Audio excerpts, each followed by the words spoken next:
Hello everyone, आप सबका स्वागत है मेरे यूट्यूब चैनल ई-लर्न आइडिया में। आज का जो हमारी क्लास है वार्क स्किल टेस्ट 2024 फीटर ट्रेड का, जो 15 अक्टूबर के फर्स्ट शिफ्ट में जो पेपर हुआ था उस पेपर के बारे में पूरे डिटेल में डिस्कस करेंगे।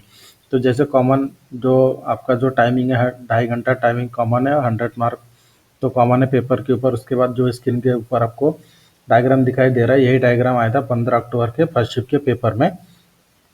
इसके बाद के वीडियो में हम 15 अक्टूबर के सेकंड शिफ्ट के पेपर को भी आपको सॉल्व करके देंगे इसी तरह। तो सबसे पहले यहाँ पर आप देख सकते हो जो डायग्राम है, डायग्राम का जो रॉ मटेरियल साइज है जो अभी तक चेंज नहीं हुआ है, जो है 60 मिलीमीटर लंबाई, 5 मिलीमीटर थिकनेस और 40 मिलीमीटर इसकी हाइट फाइनल साइज है। और जो आपका टॉलरेंस भी चेंज नहीं हुआ है, प्लस माइनस 0.04 मिलीमीटर। ये हो गया इसका साइज और टॉलरेंस। उसके बाद जो आपके और ऑपरेशन कौन से थे, ये जो यहाँ पर आप देख सकते हो, ये हाफ वी शेप में आपको इस तरह से बनाना था और एक साइड में एक कॉर्नर में R10 का एक्सटर्नल रेडियस था। एक्सटर्नल रेडियस की इसकी मार्किंग, और यहाँ पर आप देख सकते हैं 81 डिग्री दिया है।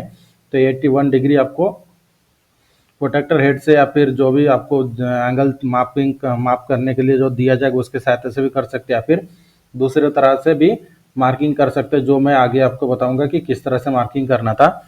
तो सबसे पहले जो बेसिक स्टेप होता है फीटर ट्रेड का, जो फ्लैट वाले जॉब होते हैं उसके ऊपर का बेसिक स्टेप होता है, जब आपको रॉ मटेरियल मिलता है, रॉ मटेरियल को साइज चेक कर लेना, जो भी प्लस माइनस जितना भी है जो साइज एक बार चेक कर लेना है। उसके बाद जो आपका चार साइड सबसे पहले 90 डिग्री करना है।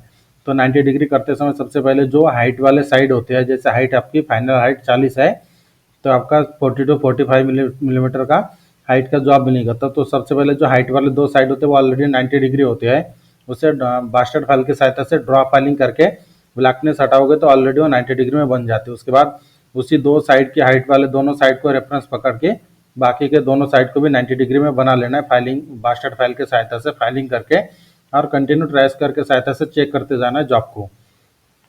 और दूसरी एक बात ध्यान में रखना है कि जब आप जॉब को सेट करोगे बेंच वाइज में, तो इस तरह से सेट करें कि आपको 90 डिग्री चेक करने के लिए जॉब को बार बार बाहर निकालने की आवश्यकता ना पड़े। इससे क्या होगा, आपकी टाइम की बचत होगी, क्योंकि आपके पास लिमिटेड टाइम दिया गया है। तो इस तरह से आपको सबसे पहले क्या करना है, जॉब के चारों साइड 90 डिग्री में बना लेना है। उसके बाद जॉब का कौन सा भी एक साइड आपको सरफेस क्लीन करना है मार्किंग के पर्पज के हिसाब से। आपको अभी पूरा स्मूथ नहीं क्लीन करना है, सिर्फ हल्का आपको क्लीन करना है ताकि आप मार्किंग कर सको जॉब के ऊपर। इस तरह से आपको जॉब का एक सरफेस क्लीन कर लेना। उसके बाद का जो स्टेप है आपका मार्किंग मीडिया अप्लाई करना है। मार्किंग मीडिया अप्लाई करने के बाद उसे थोड़ी देर सूखने देना है। उसके बाद आपको मार्किंग करना है। तो हम आपको पूरे डिटेल में मार्किंग बताएंगे कि हार्ड गेज के सहायता से किस तरह से मार्किंग करना है। तो यहाँ पर मार्किंग करने के लिए आपके दो ऑप्शन रहते हैं, क्योंकि आपको जो टूल्स इक्विपमेंट आपको दिए जाएंगे वो ग्रुप वाइज दिए जाते हैं। 8 से 10 जन के ग्रुप में एक टूल सेट दिया जाएगा। तो आप स्टील रूल, ट्रायस्कर, पेंसिल से भी मार्किंग कर सकते हो। और दूसरा ऑप्शन है हाइड गेज। हाइड गेज के सहायता से मार्किंग करने जाओगे तो थोड़ा टाइम लग सकता है, क्योंकि आपको ग्रुप वाइज आपको टूल्स इक्विपमेंट दिए जा रहे हैं, तो आपको नंबर लगाने की आवश्यकता पड़ सकती है, इसलिए हमें दूसरा ऑप्शन भी बताया था। तो चलिए हम आपको अभी बताते हैं कि हाइड गेज के सहायता से ये वाले जॉब की मार्किंग किस तरह से करना है। तो मार्किंग करते समय सबसे पहले आपको मान लीजिए जॉब को हमने इसी पोजीशन में सरफेस प्लेट के ऊपर रखा है, एंगल प्लेट के साथ सहारा देकर जॉब को हमने सेम इसी पोजीशन हाइट वाले साइड में हमने इसे रखा है। उसके बाद आपको मार्किंग सबसे पहला लाइन आपको करना है R10 यहाँ पर दिया, मतलब 10 बाय 10 का एक यहाँ पर बॉक्स बनेगा। उसके बाद आपको मार्किंग करनी है। तो सबसे पहला लाइन कितना आएगा, हाइट गेज पे आप 10 मिलीमीटर माप सेट करोगे, एक हॉरिजॉन्टल लाइन ड्रॉ करोगे इस तरह से। उसके बाद जैसे 20 मिलीमीटर है, 20 मिलीमीटर का माप लोगे, किस तरह से हॉरिजॉन्टल लाइन ड्रॉ करोगे। और तीसरा लाइन है 40 मिलीमीटर हाइट का एक लाइन माप लेकर इस तरह से एक हॉरिजॉन्टल लाइन ड्रॉ करोगे। तो यहाँ पर आपकी पूरी जो हॉरिजॉन्टल लाइन है हाइट वाले साइड में वो पूरा मार्किंग हो जाता है। उसके बाद मान लीजिए जो आपको हमने पलटाकर इस तरह से ये वाले साइड को हमने बेस के तौर पर रखे है। उसके बाद जो आपको लाइनिंग ड्रॉ करना है, सबसे पहले 10 मिलीमीटर का माप लेकर एक हॉरिजॉन्टल लाइन ड्रॉ करोगे। उसके बाद 20 मिलीमीटर का माप लेकर एक हॉरिजॉन्टल लाइन ड्रॉ करोगे। उसके बाद 30 मिलीमीटर ये जो मार्किंग करना है, आप डायरेक्टली मार्किंग मैं बताऊंगा, उसके बाद ये प्रोटेक्टर हेड के सहायता से भी बताऊंगा। तो सबसे पहले हम डायरेक्ट वाले मार्किंग की माप बता देते हैं। तो सेंटर लाइन आपको ये जो वी शेप बनाई है सेंटर में बनाए। तो जैसे सबसे पहले मैंने 10 मिलीमीटर, 20 मिलीमीटर, उसके बाद 30 मिलीमीटर का एक लाइन ड्रॉ करोगे सेंटर लाइन। उसके बाद 30 मिलीमीटर से नीचे माप लोगे, मतलब 30 से 7 में माइनस करोगे, क्योंकि ये यहाँ की थिकनेस कितना है 14 मिलीमीटर। तो 30 से 7 मिलीमीटर माइनस करोगे तो 23 मिलीमीटर का एक लाइन आएगा, एक 30 मिलीमीटर का और एक 37 का एक लाइन आएगा। और एक आएगा 40 मिलीमीटर का और एक लास्ट लाइन आएगा 60 मिलीमीटर का। इस तरह से हॉरिजॉन्टल वर्टिकल लाइन आपका मार्किंग हो जाएगा। उसके बाद आपको क्या करना है, जो जॉब आपको मिला है, जो आपका डायग्राम प्रैक्टिकल का स्किल टेस्ट का जो डायग्राम आपको मिला है, डायग्राम को सामने रखकर आपको पेंसिल के सहायता से जो हमने हॉरिजॉन्टल और वर्टिकल लाइन ड्रॉ किया उसे पेंसिल के सहायता से डार्क लाइन से जोड़कर जॉब के शेप में आपको बनाना है। तो सबसे पहले हम रेडियस की मार्किंग बताते हैं। जैसे मान लीजिए हमने 10 बाय 10 का हमने यहाँ पर एक हॉरिजॉन्टल वर्टिकल लाइन ड्रॉ किया, तो जहाँ पर आपको क्रॉस पॉइंट मिला है 10 बाय 10 का, वहाँ पर आपको पंच करना है, हल्का पंचिंग। उसके बाद डिवाइडर में 10 मिलीमीटर माप लेकर यहाँ से इस तरह से रेडियस ड्रॉ करना है। उसके बाद जैसे हमने यहाँ पर लाइन ड्रॉ किए थे, ये 20 मिलीमीटर 23 मिलीमीटर, तो 20 और 23 से डायरेक्ट इस तरह से जोड़ना है।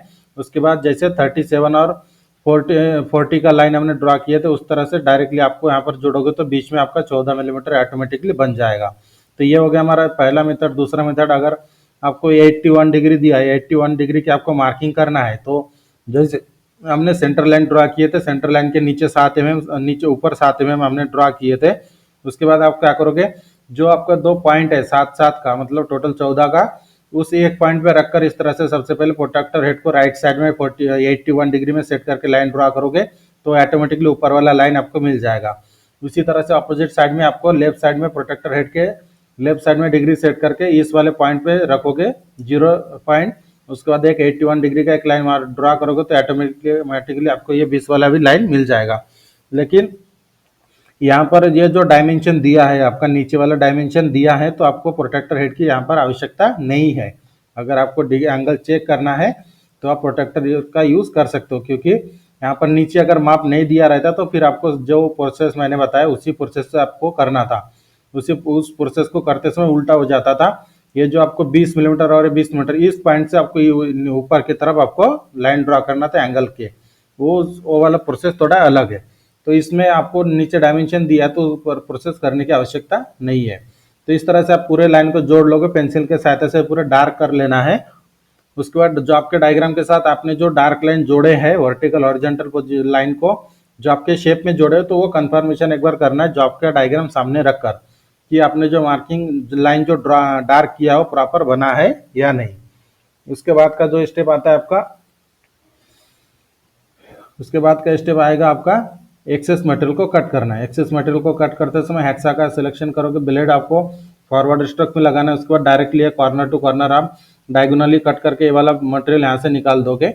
उसके बाद जो आपको ये वी शेप में आपको कट करना है, तो जो आपका जो पंचिंग लाइन है, तो मार्किंग लाइन ड्रॉ करने के बाद आपको पंचिंग करना है।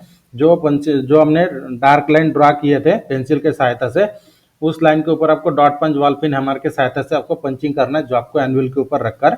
और एक्सेस मटेरियल को कट करते समय ध्यान में रखिए आपका जो पंचिंग लाइन है, पंचिंग लाइन के आउटर से आपको कट करना है, मतलब कट होने के बाद भी आपका पंचिंग लाइन आपको दिखाई देना चाहिए। इस पोजीशन में आपको पंचिंग करना है या पंचिंग के बाद कटिंग करना है। तो मान लीजिए जो हमने यहाँ पर इस तरह से पंचिंग किया है, तो आपको सबसे पहले क्या करना है, डायगोनल इस तरह से कॉर्नर टू कॉर्नर कट करोगे। उसके बाद ऑपोजिट साइड से भी इस तरह से कट करोगे। उसके बाद यहाँ से सीधा ये डायगोनल यहाँ पर और ये इस तरह से यहाँ पर इस तरह से कट करोगे। तो सबसे पहले जब हम डायगोनल दो साइड से कट करेंगे तो ये बीच में से एक मटेरियल बाहर पूरा निकल जाएगा। उसके बाद ज़्यादा मटेरियल बचेगा नहीं, तो उस मटेरियल को यहाँ से कट करना है। उसके बाद ये एंगल में इस तरह से कट करना है और बीच में जो मटेरियल बचेगा उसे क्या करना है, जो आपको वर्टिकल पोजीशन में रखकर इस तरह से वर्टिकल कट लगाना है। एक कट के साइड में दूसरा कट लगाते जाना है, जितने टोटल 14 मिलीमीटर के लंबाई में। उसके बाद उसे हेक्सा को थोड़ा एंगल में सेट करके कट करोगे तो बीच वाला पूरा मटेरियल आपका निकल जाएगा। इस तरह से हमने मार्किंग, पंचिंग और एक्सेस मटेरियल का भी कटिंग कर लिया है। उसके बाद का जो स्टेप आएगा आपका, वास्टर्ड फाइल की सहायता से सबसे पहले आपको पंचिंग तक फाइलिंग करके लाना है। जो हमारा पंचिंग है, पंचिंग हमें क्या करता है, गाइड करता है, इसलिए कटिंग करते समय अभी ध्यान में रखें कि पंचिंग के आउटलाइन से ही आपको कट करना है। तो वास्टर्ड फाइल के सहायता से फाइलिंग करके सबसे पहले ये जो रेडियस है इसमें हाफ राउंड फाइल या फिर राउंड फाइल की आवश्यकता नहीं है, डायरेक्टली आपका बन जाएगा। वास्टर्ड फाइल के सहायता से भी फाइलिंग करोगे, फ्लैट फाइल के सहायता से तो भी ये बन जाएगा।